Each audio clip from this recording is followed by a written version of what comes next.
తెలంగాణలో ఎమ్మెల్యే దానం నాగేందర్ ఇప్పుడు hot topic గా మారిపోయారు.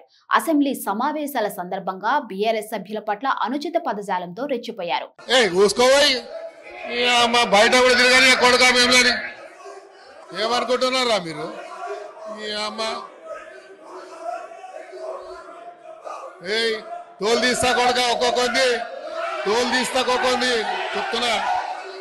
వర్షాకాల అసెంబ్లీ సమావేశాల్లో అధికార ప్రతిపక్షాల మధ్య మాటల యుద్ధం హాట్ టాపిక్ గా జరిగింది.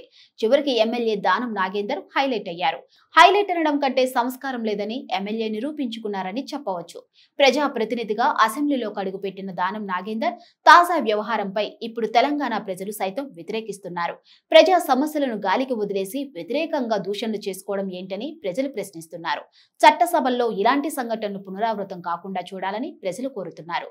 ఇక తెలంగాణ అసెంబ్లీలో సీఎంతో పాటు డిప్యూటీ సీఎం, మంత్రులు గత బీఆర్ఎస్ ప్రభుత్వం వైఫల్యాలు ఎండగట్టారు. అటు గులాబీ పార్టీ ఎమ్మెల్యేలు కూడా ధీటుగానే జవాబిచ్చారు.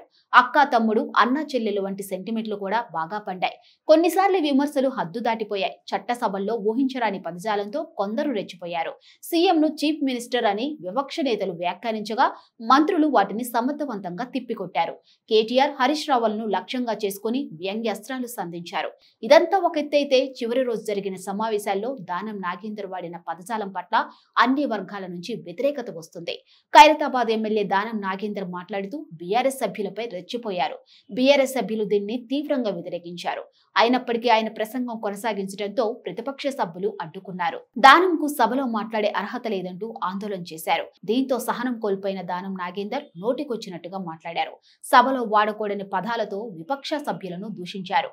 ఈ పరిణామం తీవ్ర దుమారానికి దారితీసింది.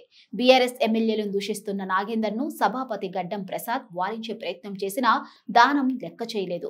ఇదే సమయంలో ప్రతిపక్ష నేతలను కూడా ఆగాలని సైగ చేశారు స్పీకర్. దానం నాగేందర్ వాడిన పదాలపై ప్రతిపక్ష నేతలు తీవ్ర అభ్యంతరం వ్యక్తం చేశారు. దీంతో ప్రభుత్వ పెద్దలు స్పీకర్ కు చిట్టీలు పంపించారు. అప్పుడు కానీ పరిస్థితి అర్థం చేసుకున్న స్పీకర్ దానం నాగేందర్ చేసిన వ్యాఖ్యలపై స్పందించారు.